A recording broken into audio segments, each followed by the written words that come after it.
मन्त्रं नो यन्त्रं तदपि च न जाने स्तुतिमहो न चाह्वानं ध्यानं तदपि च न जाने स्तुतिकथा न जाने मुद्रास्ते तदपि च न जाने विलपनम् परं जाने मातः त्वदनुसरणं क्लेशहरणम्।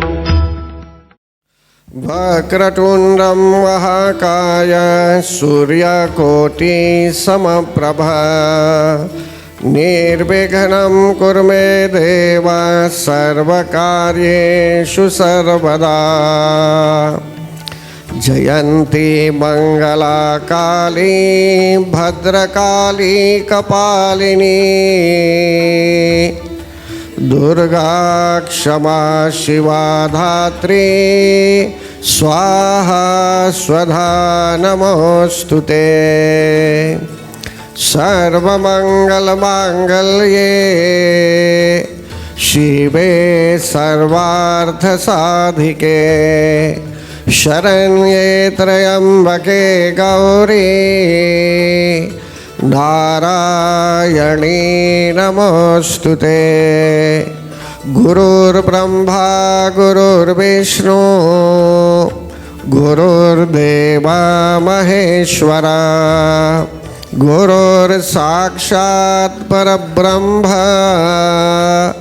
तस्मै श्री गुरवे नमः। रामाय रामभद्राय रामचंद्राय वेधसे रघुनाथाय नाथाय सीताय पतये नमः। बोलिए प्रेम से पवन सुत हनुमान जी महाराज की जय। जगत जननी जगदम्बा माता की जय। परम आदरणीय भक्तगण, आज भी आप सभी लोगों का हार्दिक स्वागत है। विशेष रूप से आज हम पंचम रात्रि संबंधी कथा सुना रहे हैं। नवरात्र में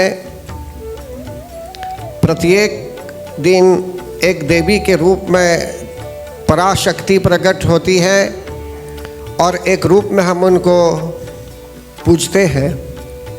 प्रथमम शैलपुत्री, प्रथम रात्रि शैलपुत्री देवी। वैसे तो महादुर्गा जो है आदि शक्ति पराशक्ति का कोई स्वरूप नहीं, लेकिन फिर भी प्रथम रात्रि में शैलपुत्री नाम से भी हम अर्चना करते हैं। इसीलिए 9 कलशों में जो एक कलश है यहाँ आपके समक्ष प्रथम शैलपुत्री देवी के नाम से है। फिर ब्रह्मचारिणी देवी के नाम से हम उनको जानते हैं। तो दूसरे कलश में ब्रह्मचारिणी देवी का आवाहन हुआ। तीसरे कलश में जो तृतीय दिवसीय पूजा के लिए हैं चंद्रघंटा देवी। चतुर्थ कलश में कुष्मांडा देवी का भी पूजन किया गया। और आज पंचम रात्रि है, तो पंचम रात्रि में विशेष रूप से हम स्कंद माता नाम से भी जगत जननी जगदम्बा माता की पूजा अर्चना करते हैं। भक्तगण, स्कंद बोलते हैं कार्तिकेय जी को, और स्कंद माता मतलब कि जो माता जी पार्वती जी स्कंद माता के रूप में जानी जाती हैं और यहाँ माता के रूप में दर्शाती है अपने आप को। जो आदि शक्ति हैं अपने आप को माता के रूप में दर्शाती हैं और उनके हाथों में कार्तिकेय जी भी हैं और यहाँ गणेश जी भी होते हैं, कहीं कहीं देखेंगे फोटो आदि में। तो कहने का भाव यहाँ यह है, अनेकों प्रकार से हमें शक्ति देती है वे। जैसे माता बच्चों की परवरिश के लिए हर तरह से प्रयास करती है कि अच्छी तरह से जो है उसकी पालन हो, इसी प्रकार स्कंदमाता देवी हर तरह से प्रयास में रहती हैं कि जितने भक्त लोग हैं, जितने लोग उनको मानते हैं माता के रूप में, जग जननी के रूप में मानते हैं, तो उनको हर तरह से पुष्टि प्रदान करती हैं। विद्या देती हैं, परा विद्या देती हैं और हर तरह से भक्तों का कल्याण होता है। परम आदरणीय भक्तगण, आप लोगों को बताया गया पूर्व काल में कि नवरात्र के समय हमको ज्ञान की प्राप्ति होती है। देखिए, जैसे एक व्यक्ति किसी अस्पताल में या क्लिनिक में, मेडिकल क्लिनिक में एडमिट होता है, उसका पदार्पण होता है वहाँ, तो अनेकों प्रकार की कसौटी की जाती है, अनेकों प्रकार के मेडिकल टेस्ट किए जाते हैं। कहीं कहीं देखेंगे कि कुछ ऐसी समस्याएं साधारण हैं, तो कहीं कहीं समस्याएं कुछ जटिल होती हैं, कुछ कॉम्प्लिकेटेड होती हैं। इसलिए अनेकों प्रकार के टेस्ट किए जाते हैं, मेडिकल एग्जामिनेशन किए जाते हैं। ब्लड प्रेशर से लेकर ब्लड शुगर लेवल, यहाँ तक कि यूरे या तो जो है सो कि क्रियाटिन आदि जो भी हैं, पानी का लेवल, टॉक्सिन आदि का लेवल, प्रोटीन लेवल, सब जो है सो कि टेस्ट करते हैं मेडिकल लैबोरेटरी के माध्यम से। इसी प्रकार भक्तगण, मैं ऐसा समझ रहा हूँ कि नवरात्र के समय हम संभव एक स्पिरिचुअल क्लिनिक में हैं और अनेकों प्रकार के टेस्ट किए जाते हैं।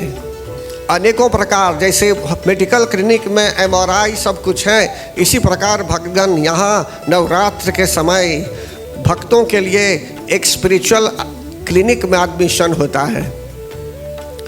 और यहाँ हवन भी एक पहलू है। इसमें हवन जो हम करते हैं प्रातःकालीन समय में, मंत्र जाप जो किया जाता है, एक दूसरा पहलू है, एक दूसरा एस्पेक्ट है ये।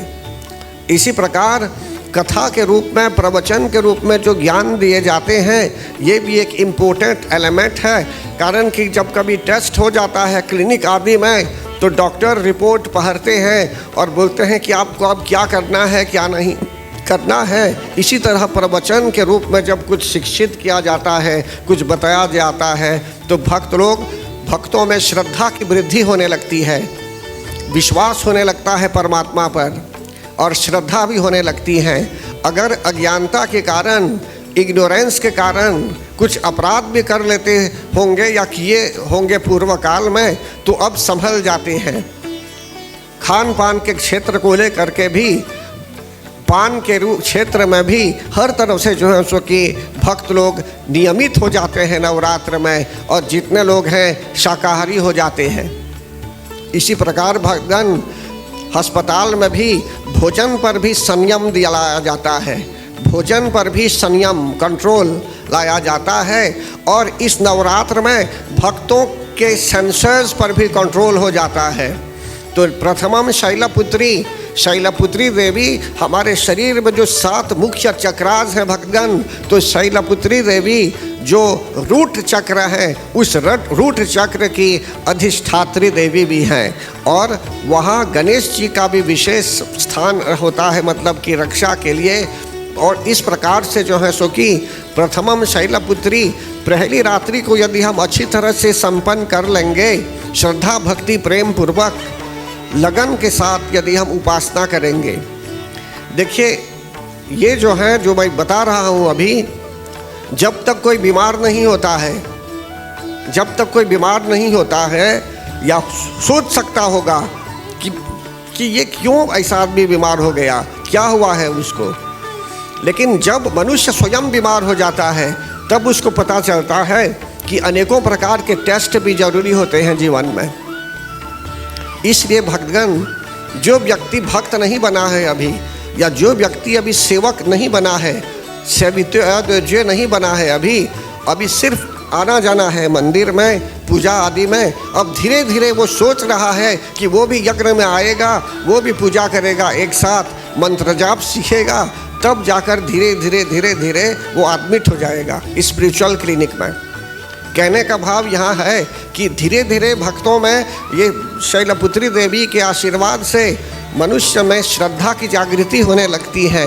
काम आदि, क्रोध, लोभ आदि जो फॉल्स डिजायर्स होते हैं हमारे शरीर के अंदर, शैलपुत्री देवी के आशीर्वाद के आधार पर, उनकी प्रसन्नता के बलबूते पर मनुष्य में अनेकों प्रकार की जो इच्छाएं कभी हो जाती हैं, ये सब इच्छाएं नहीं होती, और मनुष्य का आचरण भी पुनीत हो जाता है, पवित्र हो जाता है। तो कहने का भाव यहाँ यह है भक्तगण, ब्रह्मचारिणी देवी जैसे विवाह से पहले उनकी इच्छा थी कि शिव जी के साथ उनका विवाह हो, इसलिए ब्रह्म आचरण करती थी, अनेकों प्रकार से तपस्या करती थी पार्वती माता। तो कहने का भाव यहाँ यह है कि हम लोग भी जब संकल्प लाते हैं अपने जीवन में, आतरांडम नहीं, उपचिबनेय नहीं, कि आज पूजा करेंगे, कल नहीं करेंगे, परसों नहीं करेंगे, मंत्र जाप नहीं करेंगे, बाजिनाज के रूप में आतरांडम करते होंगे कभी कभी, कारण के भी बीमार नहीं हुए हैं, नहीं जानते हैं। कहने का भाव यहाँ यह है कि स्पिरिचुअली इल नहीं हुए हैं, अभी कोई बीमार ना हो ऐसा मैं समझ रहा हूँ, लेकिन फिर भी जब मनुष्य में एक आस्था हो जाती है, एक विश्वास हो जाता है और लगन हो जाता है, और उसका लग्न भक्ति के लिए लग्न सरसराने लगता है, मतलब कि जो है सो कि उसमें एक प्रकार का भाव आ जाता है, जिज्ञासु भाव, कुछ सीखने की इच्छा हो जाती है, कुछ जानने की इच्छा हो जाती है, और उसमें ह्यूमिलिटी जब आने लगती है, गुरु कृपा प्राप्त करने की इच्छा होती है, और गुरु के साथ उठने बैठने की इच्छा जब होने लगती है, कुछ जानने के लिए, कुछ प्रगति करने के लिए, तो ऐसी स्थिति में क्या होता है, ब्रह्मचारिणी देवी का आशीर्वाद मिल जाता है उसे। ब्रह्मचारिणी देवी तपस्या करती थी, और फिर जो है सो कि अंततो गत्वा देव ऋषि नारद जी ने कहा था कि आपको तपस्या करनी होगी, तब जाकर आपका विवाह होगा शिव के साथ। तो कहने का भाव यहाँ यह है भक्तगण कि हम लोग यदि कोशिश करेंगे अपने जीवन में आध्यात्मिक प्रगति करने के लिए और आध्यात्मिकता की ऊंचाई तक पहुँचने के लिए, तो ऐसी स्थिति में हमको इस प्रकार से हर तरह से जो है सो कि यज्ञ आदि करना होगा, कथा भी सुननी होगी, ज्ञान भी प्राप्त करना होगा, तब हमारे अंदर आस्था होगी। आस्था मतलब विश्वास, प्रभु पर भी विश्वास होगा, नहीं तो हम आतरांडम लेंगे, आतरांडम, उपचिबनेय आतरांडम, खेल खेल में ले लेंगे सब चीज़, हर एक चीज़ में मजाक कर लेंगे व्यर्थ में। कभी सीरियस होना चाहिए पूजा में, तो मनुष्य मजाक कर लेगा, बाजीनाज कर देगा। तो कहने का भाव है आप लोग सीरियस हैं, इसलिए मैं जानता हूँ जितने लोग यहाँ पर हैं, हरिहर विद्या भवन के भक्त लोग हैं और गंगा शिव मंदिर के जो लोग हैं, सब लोग बहुत अच्छा सहयोग दे रहे हैं, और आप लोगों के बैठने के लिए भी इन्होंने काफ़ी अच्छी व्यवस्था की है, जो मैं देख रहा हूँ अभी, कि जिससे आप के लिए आरामदेह है, आप बैठे हुए हैं एकदम आनंदित होकर। तो इसलिए मैं इन लोगों में वो भाव देख रहा हूँ कि उस प्रकार का भाव है कि ये लोग प्रगति कर रहे हैं और आप लोग भी प्रगति कर रहे हैं, इसलिए यहाँ आए हुए हैं और बैठे हुए हैं पूजा में, कथा वार्ता में भाग लेने के लिए। फिर आगे यहाँ बताते हैं कुष्मांडा देवी। कुष्मांडा देवी भी इसी तरह से गोल्डन एग की तरह है। ये कुष्मांडा, उनका भी पूजन किया जाता है, कारण कि उनका स्वरूप ऐसा लगता है गोल्डन जैसा, एक तरह से उनका भी आशीर्वाद प्राप्त होता है। और आज स्कंद माता के लिए जो मैं बोल रहा हूँ, तो जैसे कार्तिकेय जी की माता है और गणेश जी की माता है, तो कहने का तात्पर्य यहाँ यह है भक्तगण, उन्होंने जैसे गणेश जी का पालन पोषण किया, कार्तिकेय जी का पालन पोषण किया, तो हम सब के लिए वे चिंतित हो जाती हैं और हर तरह से कल्याण करती हैं। और हर एक दिन जो चक्र होता है हमारे अंदर, रूट चक्र से निकलकर मणिपुर, फिर अन्य स्रोत चक्र तक समझ लीजिए, 5वें दिन में स्रोत चक्र तक लगभग वो जो कुंडलिनी शक्ति होती है वो आने लगती है।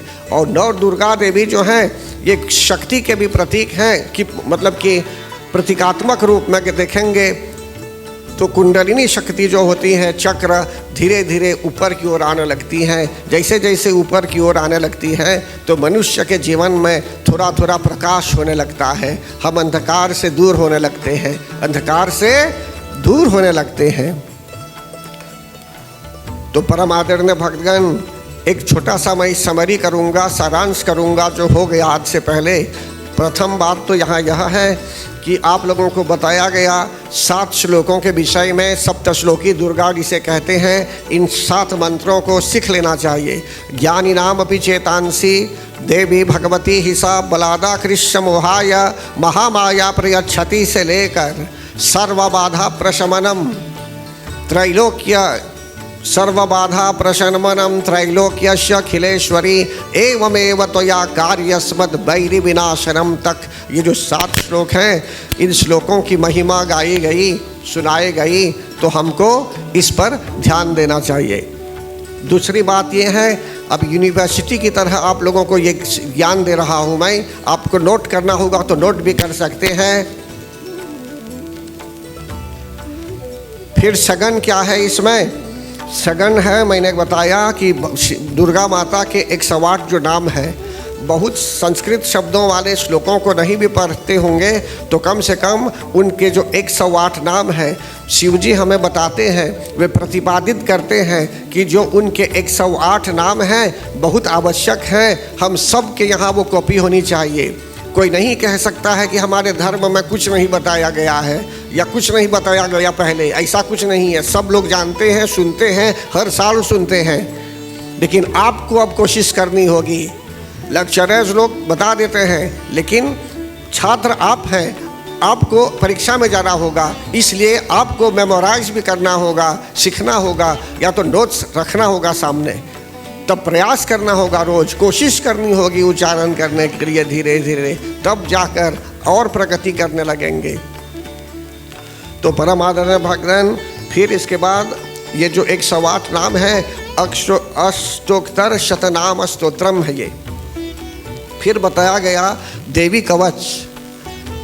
जैसे मैंने कहा शुरू में, जब कोई क्लिनिक, मेडिकल क्लिनिक में एडमिट होता है तो अनेकों प्रकार के टेस्ट किए जाते हैं।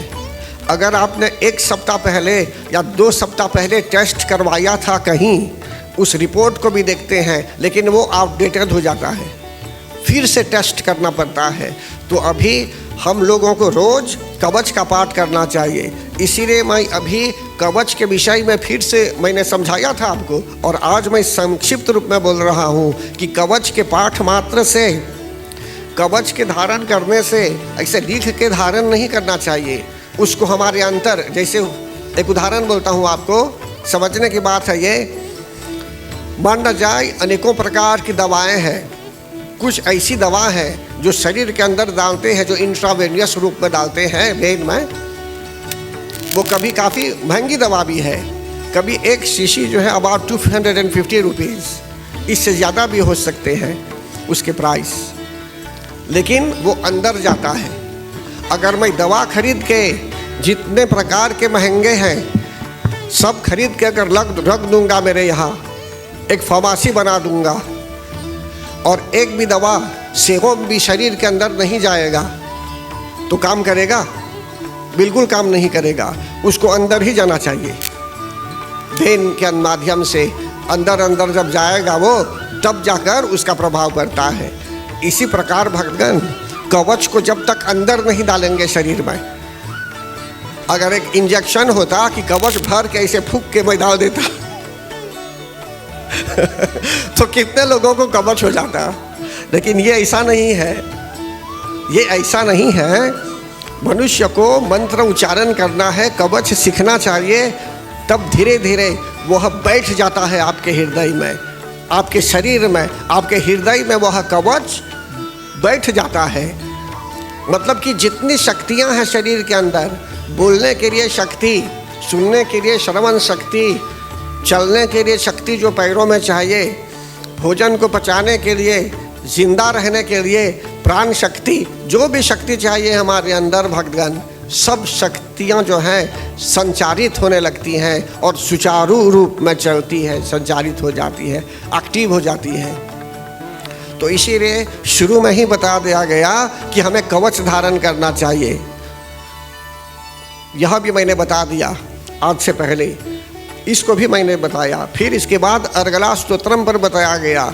अपने घर में रोज हम पूजा कर सकते हैं, बहुत पूजा नहीं भी करेंगे कोई बात नहीं, लेकिन अगर आप हर सकते हैं रूपम देहि जयम देहि यशो देहि द्विषो जहि, ये तो सभी लोग जानते हैं कि हे मातेश्वरी हमें रूप दीजिए, हमें जय दीजिए, हमें यश दीजिए, और हमारे जो शत्रु हैं इन शत्रुओं को हमसे दूर रखिए।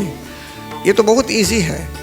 अगर इस कोडेड लैंग्वेज में हम बोल देंगे रूपम देहि जयम देहि यशो देहि द्विषो जहि, अब एक एक श्लोक है, अगर उच्चारण कर पाएंगे तो कीजिए, नहीं उच्चारण कर पाएंगे तो सुन लीजिए, कोई कर रहा है उच्चारण तो, या तो सीडी आदि में सुन सकते हैं, या तो जो है सो कि आप उसका अर्थ पढ़ सकते हैं नीचे, जो उसका मीनिंग है उसका अर्थ नीचे बताया गया है। नहीं पढ़ पाएंगे कोई बात नहीं, कहीं सुन लीजिए या एक सीडी रख लीजिए सुनने के लिए। मोटर में कहीं जा रहे हैं, अब तो ब्लूटूथ है, सब कुछ है, आपका मोबाइल फ़ोन यूज़ नहीं करेंगे मोटर चलाते समय, लेकिन रेडियो तो सुनने का अधिकार है मेरे ख्याल से, उसके लिए तो लॉ नहीं है कि रेडियो मत सुनिए, तो ब्लूटूथ सुन सकते हैं आप, राइट। तो इसलिए बोलते हैं अर्गला स्तोत्रम भी जरूरी है, कीलक स्तोत्रम भी जरूरी है, जिसमें बताया गया कि सप्तशती के मंत्र भी हमारे लिए बहुत जरूरी है। फिर वेदोक्तम रात्रि सुक्तम, तंत्रोक्तम रात्रि सुक्तम अगर करना चाहेंगे तो भी कर सकते हैं, जहाँ पर ब्रह्मा जी स्तुति करते हैं, त्वम स्वाहा त्वम स्वधा त्वम ही वषटकारिका आदि आदि स्तुतियाँ हैं, इसका भी उच्चारण अगर हो तो अच्छा होगा। अथर्व शीर्षम में भी और कुछ बताया गया है कि आप चाहे पाठ करना चाहेंगे ऐसे और अथर्वशीष का पाठ नहीं करेंगे तो समझ लीजिए उसका फल जो मिलना चाहिए वो भी नहीं मिलता।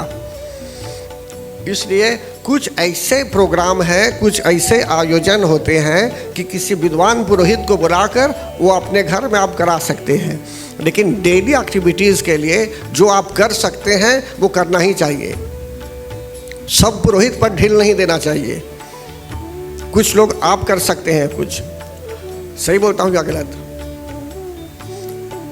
फिर आगे क्या बोलते हैं इसमें, बोलते हैं नवार्ध विधि, मंत्र जाप किया जाता है अनपिन करने के लिए, उसका विधान होता है।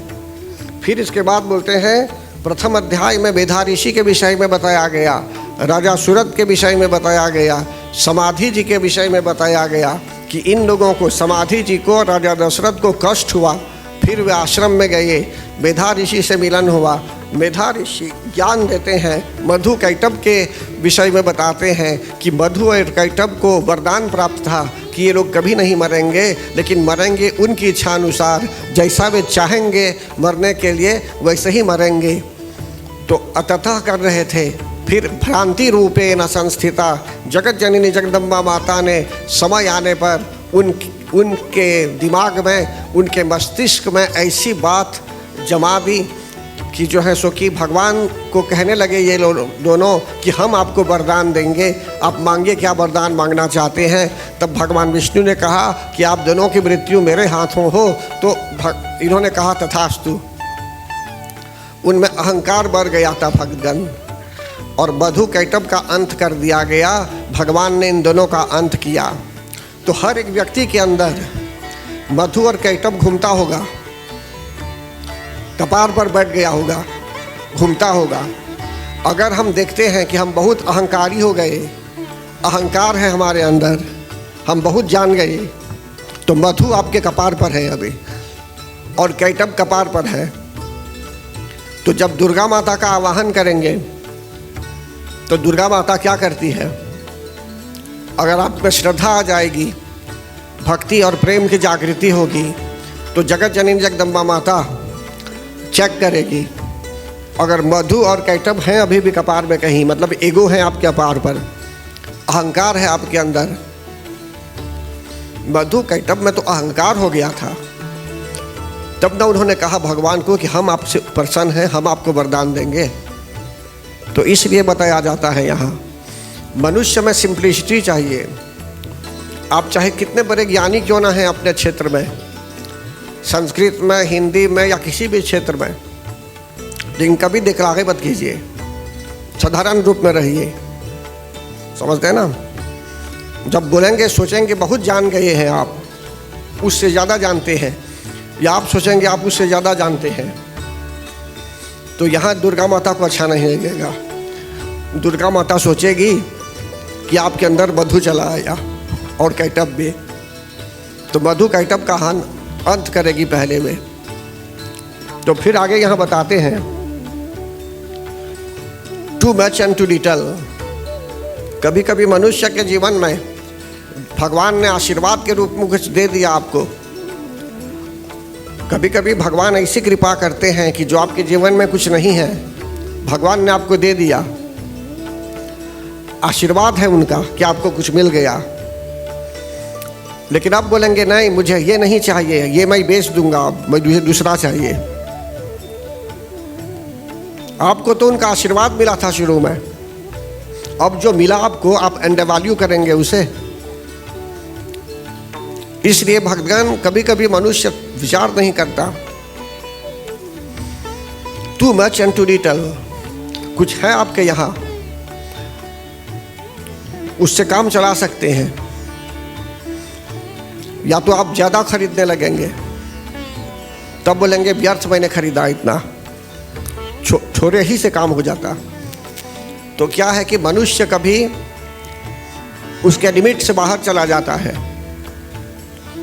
लिमिट से बाहर जब चले जाते हैं तो कर्ज में डूब जाएंगे बहुत, अनेकों प्रकार की चिंताएं होने लगेगी। कहने का भाव यहाँ यह है, भक्तगण, अगर अहंकार हमारे अंदर है तो हम प्रभु से दूर होने लगते हैं, सत्संग से दूर होने लगेंगे, दिव्यता से दूर होने लगेंगे, डिविनिटी से दूर होने लगेंगे। कारण कि हम में नम्रता नहीं है, हम में अहंकार ज़्यादा आ गया। तो जिस व्यक्ति में अहंकार आ जाता है तो जगत जननी जगदम्बा माता बिल्कुल पसंद नहीं करती। यहाँ तक कि भगवान श्री कृष्ण रूप में भी जब आए थे तो उन्होंने स्पष्ट किया कि अहंकार हमारा दुश्मन है, आरोगेंस दुश्मन है। क्या आरोगेंस करेंगे? कल सब व्यक्ति को तो बराबर जाना है स्मशान, कौन ले जाएगा उस समय? क्या अहंकार कर रहे हैं? अहंकार कहाँ ले जाएगा आपको? सिंप्लिसिटी जीवन चाहिए। इसलिए यहाँ बता रहे हैं मधु कैटब का अंत हुआ। मेधा ऋषि ने बताया राजा सूरत को और समाधि जी को भी। फिर दूसरे अध्याय में हम बढ़ते हैं भक्तगण। पूरे प्रेम से जगत जननी जगदम्बा माता की जय। बोल मन मेरे जय जगदम्बे, बोल मन मेरे जय जगदम्बे, बोल मन मेरे जय जगदम्बे, बोल मन मेरे जय जगदम्बे, बोल मन मेरे जय जगदम्बे, बोल मन मेरे जय जगदम्बे, जय जगदम्बे, जय जगदम्बे, जय जगदम्बे, जय जगदम्बे, बोल मन मेरे जय जगदम्बे, बोल मन मेरे जय जगदम्बे।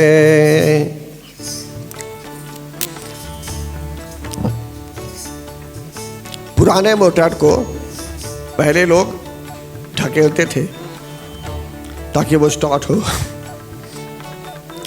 तो कभी कभी मनुष्य की बैटरी भी, स्पिरिचुअल बैटरी जब लो हो जाती है तो सत्संग में जब आते हैं तो अनेक प्रकार की एनर्जी होती है। यहाँ कभी यज्ञों से स्पॉक हो जाता है, कभी कथा वार्ता से, प्रवचनों से स्पॉक हो जाता है, मतलब कि मोटर चालू हो जाता है। जगत जननी जगदम्बा माता की कृपा से भक्तगण अनेकों प्रकार की समस्याओं का भी अंत हो सकता है। दूसरे अध्याय में महिषासुर नामक राक्षस का वर्णन है भक्तगण। पूर्व काल में एक राक्षस हो गया था जिसका नाम था महिष आसुर, बोलते थे महिषासुर। महिष कहते हैं बुफालो को।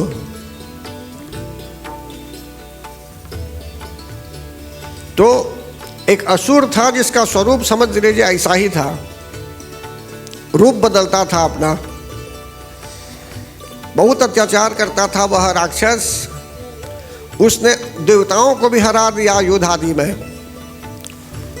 कभी कभी मनुष्य अच्छा काम करना चाहता है, कुछ अच्छा सोच रहा है, लेकिन कभी कभी कुबुद्धियाँ जो होती हैं अन्यों लोगों में भी, वो राक्षस की तरह बुद्धियाँ हो जाती हैं। इसी प्रकार उस समय जब देवता लोग थे तो महिषासुर नामक राक्षस ने देवताओं को हरा दिया और देवता लोग साधारण मनुष्य की भांति विचरने लगे पृथ्वी पर। कुछ लोग तो छिप भी गए थे कहीं, नहीं तो उन पर अत्याचार किया जाता।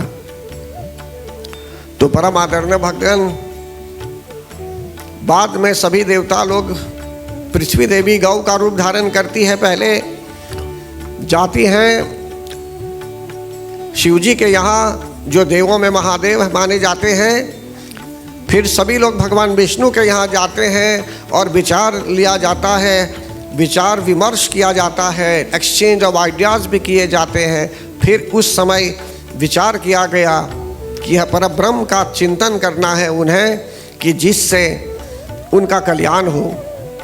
जिस समय रावण अत्याचार करता था तो सभी देवता लोग ऐसे ही मिले हुए थे और ब्रह्म की पुकार कर रहे थे।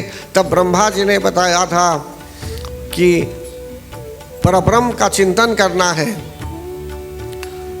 स्मरण करना है नारायण का, प्रभु का। तो कहाँ भगवान को ढूंढने जाएंगे, आपस में देवता लोग बोलते थे। तब शिवजी ने बताया कि भगवान तो सर्वव्यापक हैं, भगवान सर्वत्र हैं, जहाँ भी रहेंगे वहाँ से जो है सुखी हम भगवान का चिंतन कर सकते हैं, उनको पुकार सकते हैं। और महिषासुर जब राक्षस अत्याचार करने लगा भक्तगण, तो सभी देवता लोग जब एकत्रित हुए तो उनके शरीर में जो तेज होता है, हर एक व्यक्ति में वो तेज है, लेकिन हमारे शरीर के अंदर जो पॉजिटिव एनर्जी है वो रूप लेकर नहीं आ सकती, कारण कि हम इंसान हैं, हम मनुष्य हैं। लेकिन देवताओं में ऐसी कैपेसिटी है। तो इसलिए क्या हुआ, हर एक देव के मुख से, उनके शरीर से जो तेज, ज्योति के रूप में जो तेज प्रकट हुआ, finally collection of energy, collection of lights की भांति पहाड़वत एक आकार हो गया। तब एक देवी प्रकट होती है, पूरे सब वस्त्रों के साथ, अलंकार आदि से सुसज्जित एक देवी प्रकट होती है। भयंकर रूप में, कारण कि बृहद रूप था, जैसे परी तालाब में महादेव है बहुत बड़े ऊंचे, इसी प्रकार देवी प्रकट हुई। तब देवताओं को भी भय होने लगा कि देवी जी जब हुंकार कर रही थी तो ऐसा प्रतीत हो रहा था कि धरती कांपने लगी। तब देवताओं ने निवेदन किया मातेश्वरी से कि हे माता, आप शक्ति हैं और आप आई हुई हैं हमारी रक्षा करने के लिए, तो हम, अगर आप और साधारण रूप में अपने आप को दर्शाएगी तो हमें प्रसन्नता होगी। तब जगत जननी जगदम्बा माता और साधारण रूप में प्रकट हुई। महिषासुर नामक राक्षस को जब इस बात का ज्ञान हुआ तो सेनाओं को भेजता है, शोल्डा को भेजता है। जब उसको पता चला, महिषासुर को पता चला कि एक ऐसी देवी है जो आई हुई है, ऐसा लग रहा है कि जो है सो कि देवताओं की रक्षा करने वाली है, तो महिषासुर तो नहीं चाहता था कि कोई आकर उससे युद्ध करे और उसको हरा दे, इसलिए शोल्डा को भेजता है पहले, सोल्डियर्स को। देवी ने क्या किया भक्तगण, दूसरे अध्याय में समस्त जो शोल्डा लोग थे सबका अंत कर दिया। यहाँ तक कि जगत जननी जगदम्बा माता का वाहन क्या था, शेर, तो उस शेर ने भी जाकर के छपट करके भी लोगों को मार दिया, अनेकों लोगों को। और जगत जननी जगदम्बा माता के शरीर से अनेकों और देवियाँ प्रकट अपीय हुई, एक्सटेंडेड रूप में असंख्यात देवियाँ, कारण कि शोल्डा बहुत थे, सबका अंत कर दिया गया। फिर तीसरे अध्याय में बताया जाता है कि सेनापतियों सहित महिषासुर का भी वध कर दिया जाता है, लेकिन महिषासुर ऐसा राक्षस था भक्तगण जो अपना रूप बदलता रहता था, मायावी राक्षस था। कभी जानवर का रूप लेता था, कभी भैंस का रूप लेता था, तो कभी लायन का भी रूप, शेर का भी रूप, कभी मनुष्य का रूप, कभी देवताओं का रूप, कभी राक्षस का रूप, और भरमा रहा था जगत जननी जगदम्बा माता को। लेकिन जगत जननी जगदम्बा माता तो स्वयं द सोर्स है, अज्ञानता के लिए भी, इग्नोरेंस के लिए भी और नॉलेज के लिए भी। तो उन्होंने अंत में महिषासुर नामक राक्षस को पहचान कर, उसकी माया को पहचान कर, उन्होंने, देवी ने उस राक्षस का अंत कर दिया। तो परम आदरणीय भक्तगण, तीसरे अध्याय में जो अंत किया गया महिषासुर का, इसका अर्थ क्या है? जब हम कवच पढ़ेंगे, शक्तियों का संचार होगा हमारे शरीर के अंदर, मन में भी, तो हम में पॉजिटिव चेंजेस आने लगेंगे, अमेलियोरेशन होने लगेगा हमारे हेल्थ स्टेट का। वो स्पिरिचुअल क्लिनिक जो है, इसमें हेल्थ स्टेट में सुधार होने लगेगा, अच्छा इंडिकेशन आने लगेगा। अब रूपम देही आदि, अर्गला आदि सब करने लगेंगे तो धीरे धीरे और अच्छाई होने लगेगी। तो प्रथम अध्याय में जो बताया जा रहा है, too much and too little, मैंने कहा मधु कैटब के विषय को लेकर, तो हम में यह भी भाव नहीं रहता, मतलब कि हम में संतोष आ जाता है, हम में एक सेटिस्फैक्शन आ जाता है, समझते हैं ना? संतोष हर प्रकार से। ऐसा नहीं कि एक मनुष्य में कभी क्रोध आ जाएगा, जो है आपके यहाँ, जो पका हुआ है वही खाएंगे।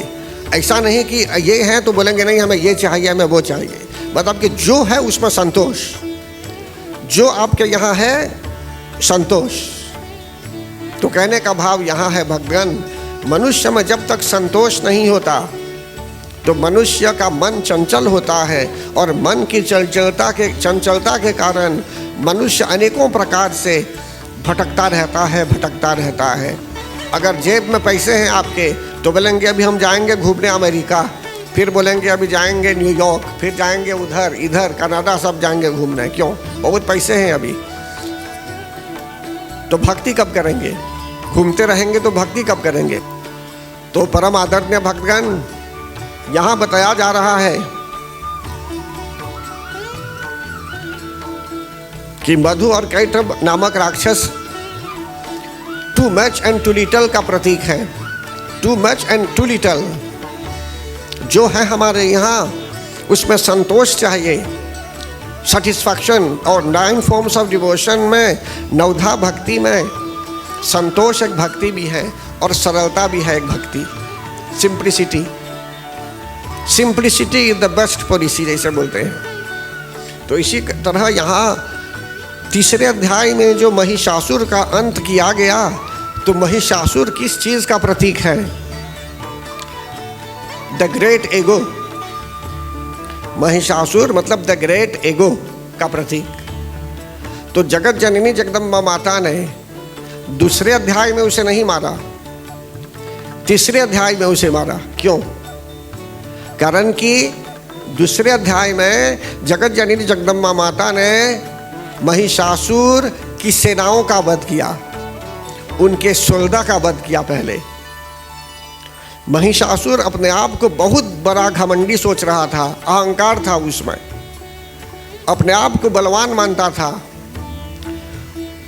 जब तक सोल्डा लोग थे उसके साथ तो और ज्यादा बलवान मानता था अपने आप को और अत्याचार करता था, देवताओं को भी युद्ध में हरा दिया था। तो अब देवी के आने पर, देवी जगत जननी जगदम्बा माता के अवतरण होने पर देवी ने सर्वप्रथम महिषासुर की सेनाओं का वध किया, मतलब कि the armies of the great एगो। अगर पंख बहुत है अहंकार के, तो ये सोल्डा के कारण, इन सोल्डाओं के कारण, तो पहले देवी जी इनको ही रिमूव कर देती है। फिर तीसरे अध्याय में जो महिषासुर रूप बदलता था, मायावी राक्षस था, तो हमारे जीवन में महिषासुर तो उस समय था, हम सब के अंदर अगर जीवन में विचार करेंगे तो कहीं ना कहीं ग्रेट ईगो के रूप में महिषासुर होता होगा। तो पहले हमें अगर हम भक्त बनना चाहते हैं जगत जननी जगदम्बा माता का, शुरू में मैंने कहा इन भाइयों का भी स्वागत है। आप लोग आए हुए हैं श्रद्धा भक्ति प्रेम पूर्वक, आप कथा अवश्य श्रवण कीजिए, आवश्यक है ये। तो विशेष रूप से यहाँ बताया जाता है भक्तगण, द ग्रेट ईगो हमारे अंदर यदि है, हर एक क्षेत्र में, बोलते हैं विद्या ददाति विनयम, अगर हम में विद्या है तो कहने का भाव यहाँ यह है भक्तगण, अगर ग्रेट ईगो हमारे अंदर है, कोई किसी में विद्या का अहंकार हो जाता है, जबकि आप में जब विद्या है, विद्या नॉलेज, चाहे मटेरियल विद्या, चाहे स्पिरिचुअल विद्या, चाहे ब्रह्म विद्या, तो हम में और सिंप्लिसिटी चली आती है। बोलते हैं विद्या ददाति विनयम। एक पेड़ भी जो है भक्तगण जब फलों से लदा हुआ है और उस पेड़ की शाखाएं जो हैं, अनेक शाखाएं हैं, ब्रांचेस है, और ब्रांचेस में अनेकों फल हैं भक्तगण, तो क्या होता है उस समय? क्या आपने नोटिस किया होगा? अगर बहुत आम है किसी पेड़ में या बहुत लीची है तो अपने आप झुक जाता है वो। तो इसलिए जिसमें विद्या है उसमें नम्रता और चली आती है, विद्या ददाति विनयम। लेकिन विद्या होने पर यदि अहंकार होने लगा तो समझ लीजिए महिषासुर का लेवल बढ़ रहा है द डिग्री ऑफ ईगो बढ़ रहा है। तो ऐसी स्थिति में जगत जननी जगदम्बा माता को अच्छा नहीं लगेगा, बोलेगा नहीं अभी ये भक्त नहीं बना है, अभी इसको थोड़ा ऐसे करना होगा। अभी मतलब कि वे अपनी यूनिवर्सिटी में हमको अभी सिखाएगी और कुछ। तो इसलिए जगत जननी जगदम्बा माता ने द ग्रेट ईगो से पहले सेनाओं का वध किया, फिर इसके बाद महिषासुर का वध किया गया। इनको भी वेलकम करते हैं भाई बाबली जी, हरदम आते रहते हैं मंदिर में, और इस प्रकार से जो है सो कि सत्संग में ज्ञान की वृद्धि होती है और हम लोग सत्संग करते रहते हैं। सत्संग अपने आप में ये ज्ञान की गंगा है भक्तगण, एक गंगा बहती रहती है, यज्ञ होता रहता है, यहाँ पूजा होती रहती है, और श्रद्धा भक्ति प्रेम पूर्वक अटल विश्वास के साथ किसी न किसी कारणवश उपस्थित जब हो जाते हैं तो समझ लीजिए गंगा में आपने डुबकी लगाई और स्नान भी कर दिया, मन भी पावन हो गया, जीवन भी धन्य हो गया, हर तरह से जगत जननी जगदम्बा माता का आशीर्वाद भी प्राप्त कर लेते हैं। तो फिर हमने अनुभव किया अभी कि जगत जननी जगदम्बा माता ने महिषासुर का भी वध कर दिया, जो मायावी राक्षस था। महिषासुर से और क्या शिक्षा मिलती है हमें? वो रूप बदलता था ना, अपना रूप बदलता था। तो हो सकता है कि हम भी जब भक्त बनना चाहते हैं, हो सकता है कि हम अपना रूप बदल लेते होंगे। तो यदि हम अपने रूप को बदल लेते होंगे तो ऐसी स्थिति में हम छोटे मोटे महिषासुर हो गए हैं अभी। गलत बोलता हूं तो बताइए। तो इसलिए सावधान होना चाहिए, जगत जननी जगदम्बा माता को कामेरा नहीं चाहिए। हम लोग तो घर में अभी क्या हो रहा है मोबाइल में देखेंगे ऐसे, अभी तो पता चल जाएगा। सुरक्षा के लिए हम लोग लगाते हैं सभी लोग, लेकिन जगत जननी जगदम्बा माता के यहाँ सब कामेरा है, हर तरह से सब लोगों की जानकारी उन्हें है, वे सब कुछ जानती है, कारण कि वे अंतर्यामी है, ओमनी प्रेजेंट है, वे सर्वत्र है, सब कुछ जानती हैं, उनसे कुछ छिपाया नहीं जा सकता। तो परम आदरणीय भक्तगण, अब चतुर्थ अध्याय की ओर बढ़ेंगे, फिर इसको कंटिन्यू किया जाएगा, लेकिन जितना हो सके अभी ले लेंगे। इसमें बहुत ज्ञानप्रद बातें हैं। जब महिषासुर का अंत कर दिया गया भक्तगण, तब देवता लोग बहुत प्रसन्न हुए और वे लोग जगत जननी जगदम्बा माता की स्तुति करने लगे। तो जब स्तुति करने लगे, ये चतुर्थ अध्याय में स्तुति करने लगे वे, तो किस प्रकार की स्तुति करते हैं चतुर्थ अध्याय में, चलिए उस पर हम थोड़ा ध्यान देते हैं। ओम ऋषिर्वाच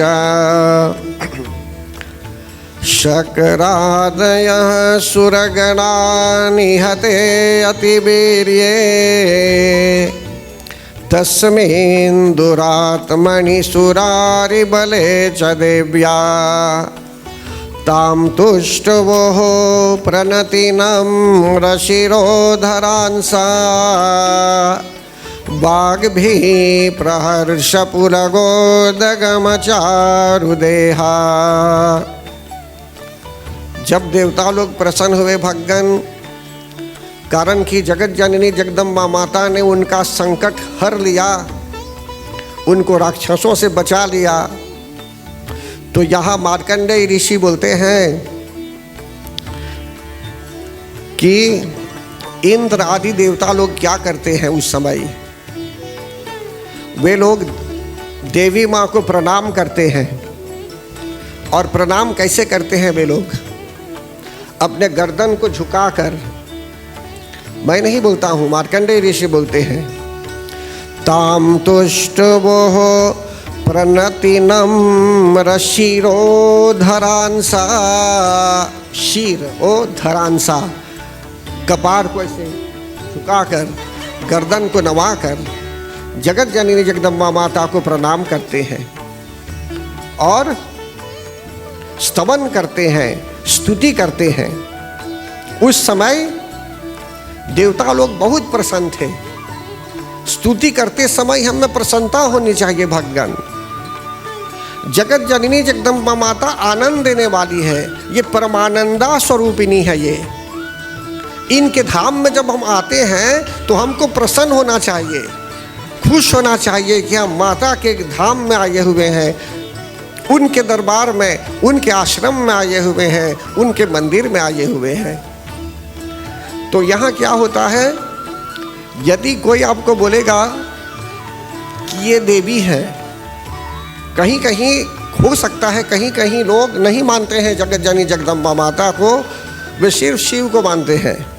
या हो सकता है कुछ लोग सिर्फ गणेश को मानते हैं, नहीं मानते हैं दुर्गा माता को। या तो हो सकता है कुछ लोग जो है सो कि सिर्फ भगवान को कृष्ण के रूप में मानते हैं और शक्ति को नहीं मानते। लेकिन यहाँ बताया जा रहा है ये उनकी मान्यता ऐसी है। लेकिन जब देवी भागवत पढ़ेंगे, गणेश पुराण पढ़ेंगे, शिव पुराण पढ़ेंगे, तो एक ही परमात्मा है जो अनेकों रूपों में प्रकट हुए। वही कभी गणेश के रूप में प्रकट हुए, पहले ज्योति के रूप में प्रकट हुए, फिर बाद में शिव के रूप में प्रकट हुए। कहीं कहीं गणेश जी शिव जी के पुत्र के रूप में हुए हैं, लेकिन गणेश पुराण पढ़ेंगे तो शिव जी पहले लाइट के रूप में आए। शिव पुराण पढ़ेंगे तो पहले ब्रह्म जो है ज्योति के रूप में प्रकट हुए, फिर इसके बाद भगवान विष्णु के रूप में प्रकट हुए। इसी तरह जो है सो कि ये परमात्मा की लीला है ये। लेकिन हम लोगों को जिस प्रकार भगवान आए हुए हैं, जहाँ पर उनकी जैसे एक साल में, एक वर्ष में अनेकों सीजन्स होते हैं। जब आपको आम मिल रहा है खाने के लिए तो खूब आम खाना चाहिए। लेक्सी के सीजों में लेक्सी खूब खाइए। लोगान के समय में आपको लोगान मिलेगा, सब फल ही है। तो भगवान अगर आपको नवरात्र में शक्ति के रूप में दर्शन दे रहे हैं तो शक्ति के रूप में उनकी खूब आराधना कीजिए। और रोज आराधना करने की आवश्यकता है, सिर्फ नवरात्र में नहीं। ऐसा नहीं कि बोलेंगे नहीं हम उधर मानते हैं इधर नहीं मानते। हमारे धर्म अनुसार भगवान के दो स्वरूप हैं, निर्गुण और सगुण। भगवान सर्वत्र है, ओमनीप्रेजेंट है, और वही भगवान रूप लेकर के भी आते हैं। पर्सनिफिकेशन ऑफ गॉडहेड की भांति वे आते हैं। अगर आप मानते हैं कि कलश पर उनका आवाहन किया गया, उनका पूजन किया गया, तो वे रहें उसमें, किसी न किसी एनर्जी के रूप में वे उपस्थित होंगे उसमें। तो कहने का तात्पर्य यहाँ यह है भगवान कि देवता लोग क्या करते हैं, यदि देवता लोग शिवजी, इंद्र आदि अपने गर्दन को झुकाकर शक्ति को प्रणाम कर रहे हैं, तो हम किसी मनुष्य को सुनकर इनको प्रणाम नहीं करेंगे। गर्दन नहीं झुकाएंगे। कहने का भाव यहाँ यह है कि हमको अभी भी हमारी मान्यता होनी चाहिए, पूरा विश्वास होना चाहिए देवी भागवत पर और इस सप्तशती पर कि जो कहा गया है, जो लिखा हुआ है यहाँ, वो एकदम सही है। फिर आगे क्या बोलते हैं? देव्या यया तदमिदं जगदात्मशक्त्या निशेष देवगणशक्ति समूहमूर्त्या तामंबिकामखिल देव महर्षि पूज्यां भक्त्या नताः स्म विदधातु शुभानि सानः। देवता लोग बोलते हैं कि हे संपूर्ण देवताओं की शक्ति का समुदाय, जिनका स्वरूप है ऐसी देवी, हम आपको प्रणाम करते हैं, आप पूजनीय हैं, हम आपको नमस्कार करते हैं, हम आपको प्रणाम करते हैं। जब देवताओं ने जगत जननी जगदम्बा माता को प्रणाम किया तो हम साधारण लोग क्यों उनको प्रणाम नहीं करेंगे, क्यों उनकी पूजा नहीं करेंगे? आपके घर से यदि आप निकल रहे हैं, आपके आगे भगवान की मूर्ति है या जगत जननी जगदम्बा माता की मूर्ति है या मूर्ति नहीं भी है, तो भी आप निकल रहे हैं कहीं, तो यही जो इनविजिबल भगवान है, जो शक्ति के रूप में है, उनके अनेकों मंत्र होते हैं। इन मंत्रों के माध्यम से कनेक्ट हो सकते हैं आप। एक बार बोलेंगे जय गणपति या बोलेंगे ओम गणपतये नमः ना, एक मंत्र आपने बोल दिया। या तो आप बोलेंगे ओम ऐं ह्रीं क्लीं चामुंडाय विद्ये, आप कनेक्ट हो जाएंगे। देखिए भगवान, हमारे ऑफिस में भी हर जगह, अपने घर में भी, अगर आप पासवर्ड रखेंगे आपके कंप्यूटर में, पर्सनल पासवर्ड, तो जब तक उसको नहीं डालेंगे आप तो सर्फ नहीं कर पाएंगे। उसमें जो विंडोज़ हैं उन विंडोज़ को ओपन भी नहीं कर पाएंगे। इसी तरह भक्तगण, जैसे आपने गणपति जी का ध्यान किया, जैसे आपने दुर्गा माता का ध्यान किया, तो आपने अपना पासवर्ड डाल दिया। अब हो सकता है कि आप लोग भूल गए होंगे अपने पासवर्ड को।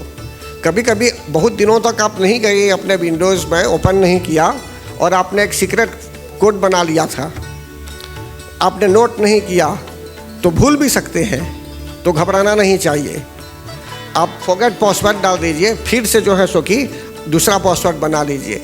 इसी तरह भक्तगण, भगवान की पूजा के लिए अनेकों मंत्र हैं। जो भी मंत्र आपको अच्छा लगे उस मंत्र को अपना लीजिए।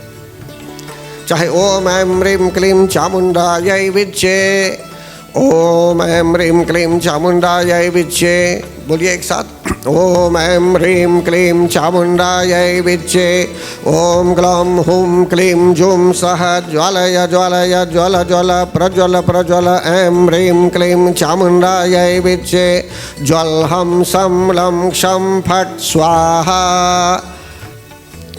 ओम क्रीं क्रीं क्रीं हूं हूं ह्रीं ह्रीं महाकाल्यै क्रीं क्रीं क्रीं हूं हूं ह्रीं ह्रीं स्वाहा। हनुमान जी का स्मरण करेंगे, ओम हनुमते नमः। ऐसा नहीं कि चौतरा है आपके यहाँ, आपने उनको नमन भी नहीं किया। कहीं जा रहे हैं तो भगवान को कम से कम एटलीस्ट बता दीजिए कि हे प्रभु, मैं जा रहा हूँ अभी ऑफिस या कहीं जा रहा हूँ, आपका ब्लेसिंग चाहिए हमें। इतना ही बोल देंगे तो आपने उनको इन्फॉर्म कर दिया, भगवान को आपने इन्फॉर्म कर दिया। तो एक प्रकार का ये भाव होता है भक्तगण, भक्तों में, और देवताओं ने हमें बताया कि हम में भी ऐसा भाव होना जरूरी है।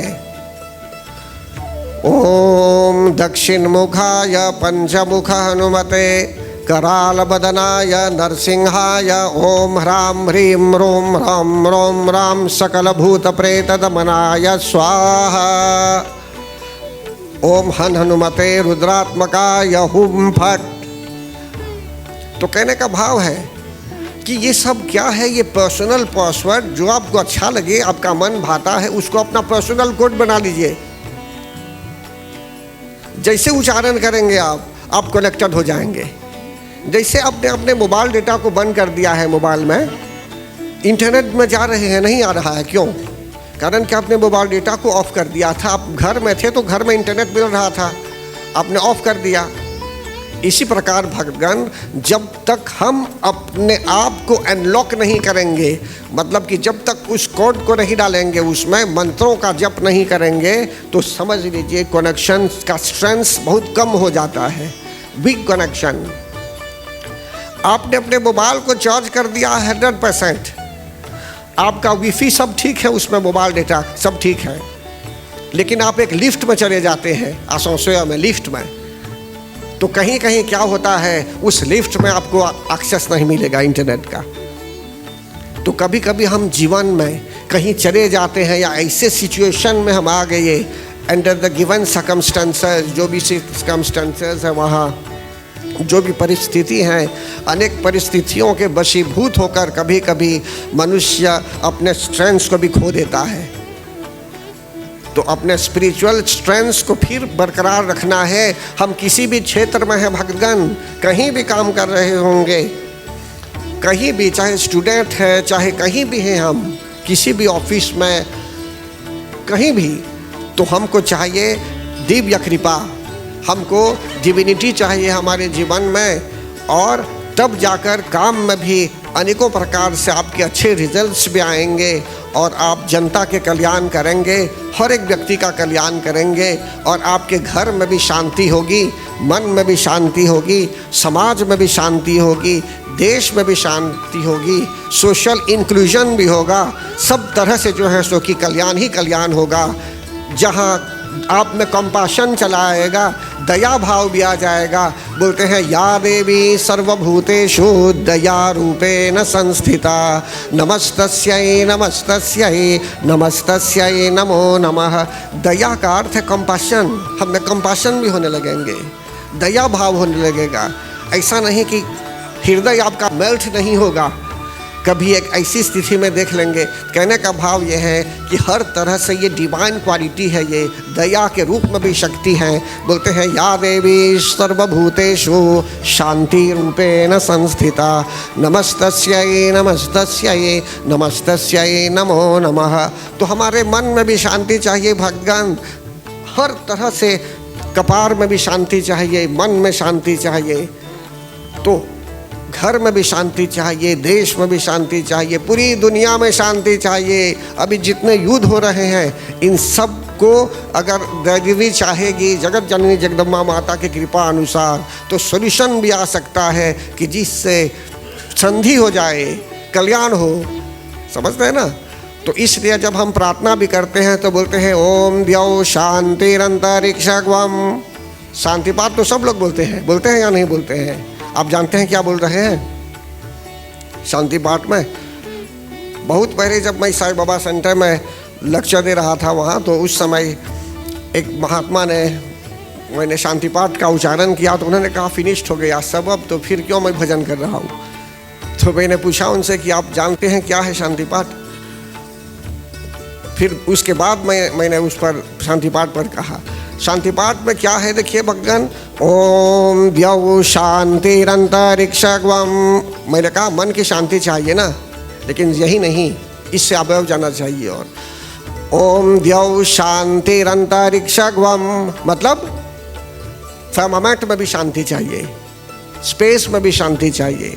अभी देखते हैं ना कितने स्पेस एयरक्राफ्ट हैं अभी स्पेस में, बम आदि फेंकते हैं। तो कहने का भाव है यदि वहाँ प्रॉब्लम होगा, पोल्यूशन भी हो जाएगा ऊपर, बीमारी फैल जाएगी ऊपर, तो उसका प्रभाव हम पर भी आ सकता है। इसलिए द्यौ शांतिरंतरिक्षगम, शांति पृथ्वी पर भी शांति चाहिए। पृथ्वी पर भी अगर भूकंप हो जाता है, तोमलिमोद्योतय हो जाता है तो भी ठीक नहीं, दंगा फसाद करने लगेंगे हम तो भी ठीक नहीं। तो इसलिए शांति चाहिए पृथ्वी पर। फिर क्या बोलते हैं, ओम द्यौ शांतिरंतरिक्षगम शांति पृथ्वी, फिर शांतिर आपः। आपः किसे बोलते हैं? बोलते हैं शांति पाठ, लेकिन नहीं जानते। आपः बोलते हैं पानी को, वाटर। तो इन वाटर ऑल्सो हमको शांति चाहिए। अगर सुनामी हो जाती है तब क्या करेंगे? जितना पानी मीठा है, अगर उसमें जहर हो जाएंगे तब क्या होगा? शांति चाहिए उसमें भी। इसी तरह वनस्पति में भी शांति चाहिए, बोटानिक्स में भी शांति चाहिए भगवान, बोटानिक्स में भी शांति चाहिए। आप दवा के लिए कुछ तोड़ रहे हैं, बना रहे हैं, लेकिन उसमें जहर अगर है तब क्या करेंगे? तो इसी तरह से शांति हर सर्वत्र चाहिए हमें। इसलिए नवरात्र में मैं सभी भक्तों से निवेदन करूंगा, एक तो आप हम सब के पर्सनल चेकिंग के लिए हम सबको स्पिरिचुअल क्लिनिक में एडमिट हो जाना चाहिए। ये हमारे लिए स्पिरिचुअल क्लिनिक है। ये यहाँ यज्ञ होता है, पूजा होती है, कथा वार्ता है, समझते हैं ना? ये मेडिकल क्लिनिक नहीं बल्कि एक स्पिरिचुअल क्लिनिक है ये। इसमें शांति ही, यहाँ से जब निकलेंगे तो आप मन सब पवित्र, एकदम शांति, क्लीन, दुर्गा माता सर्टिफाइड कर देगी, एवरीथिंग ओके, आगे जा सकते हैं। बोलिए प्रेम से जगत जननी जगदम्बा माता की। सभी को आप लोगों की उपस्थिति के लिए बहुत धन्यवाद।